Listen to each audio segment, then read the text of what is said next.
ఎన్నికల ఫలితాలు రావడానికి సరిగ్గా ఇంకో 4 రోజులు మాత్రమే ఉంది. అదే రోజు ఏపీ, ఒడిశా, అరుణాచల్ ప్రదేశ్, సిక్కిం అసెంబ్లీ ఎన్నికల రిజల్ట్ తేలిపోనుంది. ప్రజలు ఏ పార్టీకి పట్టం కట్టబోతున్నారు, ఎలాంటి తీర్పు ఇస్తారో అన్న ఆసక్తి వెలువడనుందో అని రాజకీయ శ్రేణులు ఆసక్తిగా ఎదురుచూస్తున్నాయి.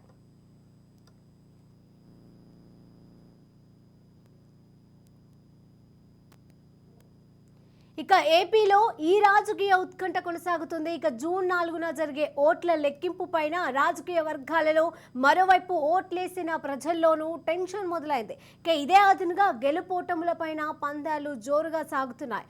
ఒకవైపు తమ రాజకీయ భవితవ్యాన్ని తేల్చే విధంగా కూటమి ఈ ఎన్నికలు భావిస్తున్నాయి.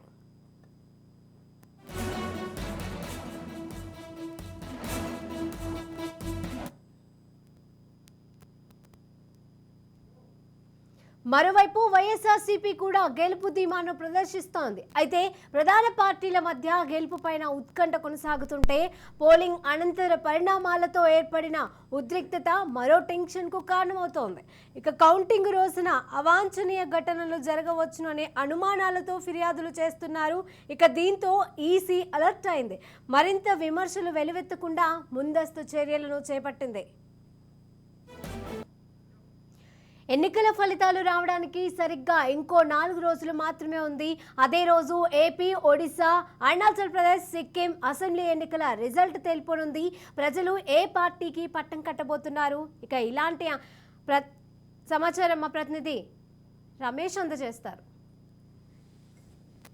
చెప్పినట్టుగా లోక్సభ సార్వత్రిక ఎన్నికలు మొత్తం దేశవ్యాప్తంగా 7 దశలుగా ఎన్నికలు జరుగుతున్నాయి. రేపు 1తో ముగించనున్నాయని చెప్పుకోవచ్చు. ఏదైతే మన 4వ తారీఖు జరిగినటువంటి రావాల్సినటువంటి ఫలితాలపైనే ఇప్పుడు దేశంలో ఒక ఉత్కంఠ నెలకొన్నటువంటి పరిస్థితి కనపడుతుంది. అటు ఎన్డీఏ ప్రభుత్వానికి కూడా పూర్తి స్థాయి మద్దతు లభిస్తుందంటూ కూడా నిన్న అమిత్ షా కూడా స్పష్టం చేసినటువంటి పరిస్థితి కనపడుతుంది. అయితే ఆంధ్రప్రదేశ్ సంబంధించినటువంటి ఎన్డీఏ ప్రభుత్వం ఏర్పడుతుందంటూ కూడా చెప్పినటువంటి పరిస్థితి కనపడుతుంది. అయితే కేవలం 4వ తారీఖు అంటే ఖచ్చితంగా 5 రోజులు మాత్రమే ఫలితాలు ఉన్నటువంటి నేపథ్యంలో అటు అభ్యర్థుల్లో ఒక టెన్షన్ వాతావరణం అయితే నెలకొంది. ఏదైతే నిన్న ఎన్నికల కమిషన్ ఏదైతే కేంద్ర ఎన్నికల సంఘం అధికారి కూడా చెప్పినటువంటి సందర్భాలు ఖచ్చితంగా రేపు 1న దేశవ్యాప్తంగా జరుగుతున్నటువంటి ఎన్నికలు కూడా ముగియనున్నాయని చెప్పుకోవచ్చు. ఏదైతే మరి ఆంధ్రప్రదేశ్ సంబంధించి మొత్తం 175 నియోజకవర్గాలకు సంబంధించి అసెంబ్లీ సెగ్మెంట్ లో, అదేవిధంగా 25 పార్లమెంట్ కి సంబంధించినటువంటి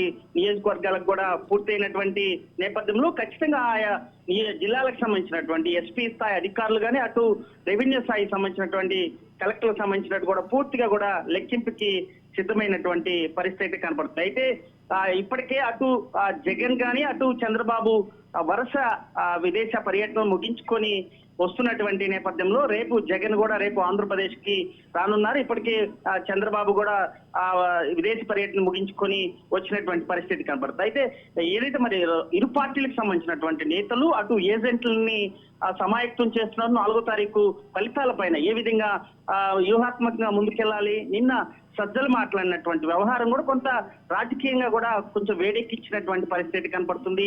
ఎలక్షన్ కమిషన్ ఇచ్చినటువంటి ఆదేశాలని ఎక్కడ పట్టించుకోవాల్సిన అవసరం లేదంటూ కూడా మరి నిన్న సజ్జలు చేసినటువంటి వ్యాఖ్యలు ఇప్పుడు సోషల్ మీడియాలో కొంత వైరల్ గా మారినటువంటి పరిస్థితి కనపడుతుంది. ఈ నేపథ్యంలోనే ఎన్నికల కమిషన్ అటు పోలీస్ అధికారులు కూడా మొత్తం 35 చోట్ల 35 నియోజకవర్గాలకు సంబంధించి ఆంధ్రప్రదేశ్ లో హింస జరిగేటువంటి అవకాశం ఉందని ఇప్పటికే కేంద్ర ఎన్నికల ఇంటెలిజెన్స్ వర్గం అటు రాష్ట్ర ఎన్నికల ఇంటెలిజెన్స్ వర్గం కూడా గుర్తించినటువంటి పరిస్థితి కనపడుతుంది. ఈ నేపథ్యంలోనే 20 కంపెనీలకు సంబంధించినటువంటి సాయుధ బలగాలని ఇప్పటికే ఆంధ్రప్రదేశ్ కు రంగంలో దిగారు. దాదాపు అన్ని నియోజకవర్గాలకు సంబంధించినటువంటి పోలింగ్ అధికారుల దగ్గర ముందస్తు చర్యలుగా కూడా బలగాలను మోహరించారు.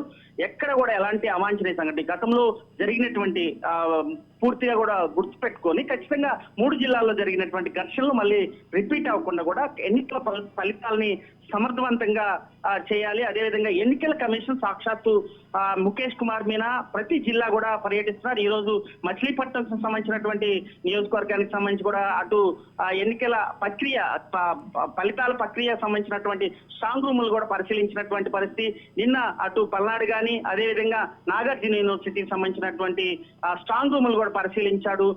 అటు డీజీపీ హరీష్ గుప్తా కూడా ఎప్పటికప్పుడు జిల్లా అధికారుల్ని ఎలక్ట్ చేస్తున్నారు. అదేవిధంగా మొత్తం రాష్ట్ర వ్యాప్తంగా 56 మంది అధికారుల్ని స్పెషల్ అధికారులుగా నియమించారు.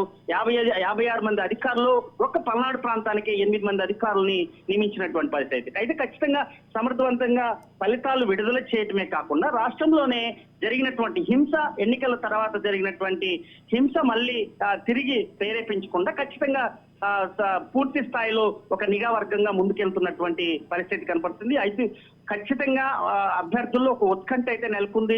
ఎందుకంటే ఇప్పటికే అటు వైసీపీ కూడా పూర్తి స్థాయిలో 9వ తారీఖు మరోసారి సీఎం అవుతాడు జగన్ ప్రమాణ స్వీకారం ఉంటుందని ప్రకటన చేస్తున్నటువంటి నేపథ్యంలో అటు టీడీపీకి 110 నుంచి 120 సీట్లు వస్తాయని ఒక అంచనా వేస్తున్నటువంటి నేపథ్యంలో పూర్తిగా ప్రజల్లో ఒక ఉత్కంఠ నెలకొంది. అభ్యర్థుల్లో ఒక ఉత్కంఠ నెలకొన్నటువంటి పరిస్థితి కనపడుతుంది. కేవలం 5 రోజుల తర్వాత ఫలితాలు రానున్నటువంటి నేపథ్యంలో రేపు 7 దశలుగా పోలింగ్ జరిగినటువంటి నేపథ్యంలో రేపటితో 1వ తారీఖుతో కూడా మరి పూర్తిగా కూడా ఎన్నికల్లో ముగించేటువంటి అవకాశం ఉంది. ఈ నేపథ్యంలోనే ఎన్నికల అధికారులు, అటు ఎన్నికల కమిషన్ సంబంధించి కానీ పోలీస్ అధికారులు, అటు రెవెన్యూ శాఖ అధికారులు కూడా పూర్తి స్థాయిలో మనకు సమాయత్తం అవుతున్నటువంటి పరిస్థితి కనపడుతుంది. ఎక్కడ హింసాత్మక కార్యక్రమాలు జరగకుండా ముందస్తు చర్యలుగా కూడా కేంద్ర బలగాల్ని మోహరించి కట్టుదిట్టమైన భద్రత మధ్య కూడా ఫలితాలు విడుదల చేయనున్నారు శిరీష.